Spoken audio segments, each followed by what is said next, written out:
नमस्कार विद्यार्थियों, आज के वीडियो में हम वर्तमान अवसर लागत के अंतर्गत व्यापार के अवसर लागत सिद्धांत को पढ़ेंगे। इसको हमने निम्नलिखित रेखा चित्र के माध्यम से समझाया है। रेखा चित्र के भाग ए में नेशन ए को और रेखा चित्र के भाग बी में नेशन बी को दर्शाया गया है। व्यापार से पूर्व स्थिति में नेशन ए पॉइंट ए पर संतुलन की स्थिति में है और वह समुदाय अनधिमान वक्र CIC1A पर है।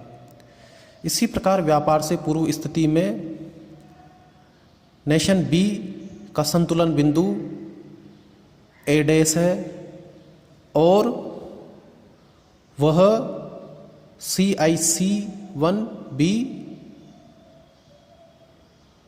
समुदाय अनधिमान वक्र पर है। इस प्रकार व्यापार से पूर्व नेशन ए बिंदु पर उत्पादन और उपभोग कर रहा है और किसी प्रकार का आयात और निर्यात नहीं कर रहा है। इस तथा नेशन बी ए डैश बिंदु पर उत्पादन और उपभोग कर रहा है और किसी प्रकार का आयात और निर्यात नहीं कर रहा है। अब हम ये देखते हैं कि क्या दोनों राष्ट्रों के बीच अंतर्राष्ट्रीय व्यापार की संभावना है या नहीं है। साथियों, हम जानते हैं कि अंतर्राष्ट्रीय व्यापार तभी संभव है जब दो देशों के मध्य व्यापार से पूर्व रिलेटिव कीमत वस्तुओं की अलग अलग हो। किसी एक वस्तु की रिलेटिव कीमत दूसरे देश में कम या अधिक होगी और रिलेटिव कीमत का पता हमें व्यापार से पूर्व दोनों देशों में हमें संतुलन बिंदुओं से लगती है। जैसे कि नेशन ए में संतुलन बिंदु ए पर खींची गई स्पर्श रेखा जो कि उसके PPC और CIC को स्पर्श करती है का ढाल नेशन बी के संतुलन बिंदु ए पर खींची गई स्पर्श रेखा के ढाल से कम है। चूंकि नेशन ए की स्पर्श रेखा का ढाल नेशन बी की स्पर्श रेखा के ढाल से कम है, अतः इससे ये स्पष्ट होता है कि नेशन ए में X वस्तु की रिलेटिव कीमत नेशन बी की तुलना में कम है। और साथ ही इससे ये भी स्पष्ट होता है कि नेशन बी में X वस्तु की रिलेटिव कीमत साथ ही इससे ये भी स्पष्ट होता है कि नेशन बी में Y वस्तु की रिलेटिव कीमत नेशन ए की तुलना में कम है। इस प्रकार नेशन ए में X वस्तु की कीमत कम और Y वस्तु की कीमत ज़्यादा है और नेशन बी में Y वस्तु की कीमत और X वस्तु की कीमत ज़्यादा है। अतः नेशन ए की कंपैरेटिव एडवांटेज की वस्तु X होने के कारण वह X वस्तु के उत्पादन में विशिष्टीकरण करेगा और X वस्तु का निर्यात और Y वस्तु का आयात करेगा। इसी प्रकार नेशन बी की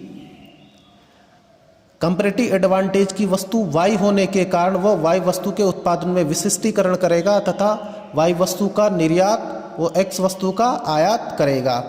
अब व्यापार के बाद दोनों देशों के संतुलन बिंदु को देखते हैं। नेशन ए का संतुलन बिंदु उत्पादन का B है, अर्थात वह X वस्तु के उत्पादन बढ़ाता है तथा Y वस्तु का उत्पादन घटाता है। तथा नेशन बी का उत्पादन का संतुलन बिंदु B डैश है, अर्थात वह Y वस्तु का उत्पादन बढ़ाता है और X वस्तु का उत्पादन घटाता है।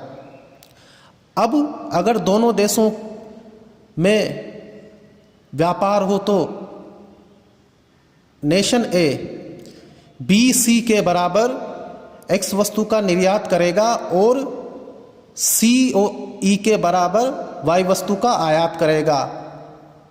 इस कारण उसका अंतिम संतुलन बिंदु E होगा यह संतुलन बिंदु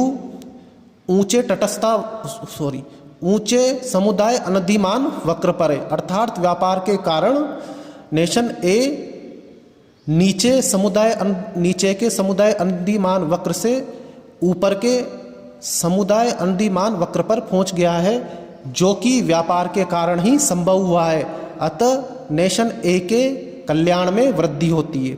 इसी प्रकार व्यापार के बाद नेशन बी का उत्पादन बिंदु बी डैश है और वह बी डैश सी डैश के बराबर वाई वस्तु का निर्यात और सी डैश ई डैश के बराबर एक्स वस्तु का आयात करता है और उसका अंतिम संतुलन बिंदु ई डैश है। ई डैश बिंदु की स्थिति में नेशन बी ऊंचे समुदाय अनधिमान वक्र CIC 2B पर पहुंच गया है, जो कि उसके दिए हुए संसाधनों और तकनीकी के द्वारा संभव नहीं होता। यह केवल अंतर्राष्ट्रीय व्यापार के कारण ही संभव हुआ है और नेशन बी ऊंचे समुदाय अनधिमान वक्र पर व्यापार के कारण ही पहुंचा है। इस प्रकार दोनों राष्ट्र अंतर्राष्ट्रीय व्यापार के कारण लाभ कमाते हैं और उनके कल्याण में वृद्धि होती है। अब क्यों दोनों देशों के कल्याण में वृद्धि होती? इसका कारण यह है कि प्रत्येक देश उस वस्तु के उत्पादन में विशिष्टीकरण करता है जिस वस्तु में उसका कंपैरेटिव एडवांटेज है, अर्थात कॉस्ट कम है। इस कारण दोनों देशों में संसाधनों का कुशलतम उपयोग होता है। संसाधनों का कुशलतम उपयोग होने के कारण दोनों वस्तुओं के उत्पादन में वृद्धि होती है पहले की तुलना में, जब दोनों देश व्यापार नहीं कर रहे थे।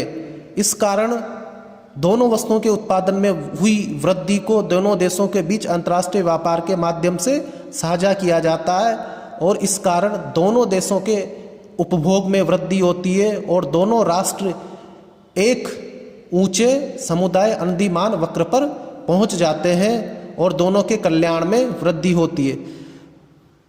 विद्यार्थियों, दोनों देशों के बीच अंतर्राष्ट्रीय व्यापार तब तक चलता है जब तक दोनों देशों में रिलेटिव कीमत समान नहीं हो जाती और ये रिलेटिव कीमत ई डैश और ई बिंदु पर खींची गई स्पर्श रेखाओं द्वारा दिखाई जाती है। चूंकि दोनों बिंदुओं पर खींची गई स्पर्श रेखाओं का ढाल समान है, इसलिए दोनों देशों के बीच रिलेटिव कीमत समान हो गई है और इस स्थिति में अंतर्राष्ट्रीय व्यापार दोनों देशों के बीच रुक जाता है और संतुलन की स्थिति हो जाती है। धन्यवाद।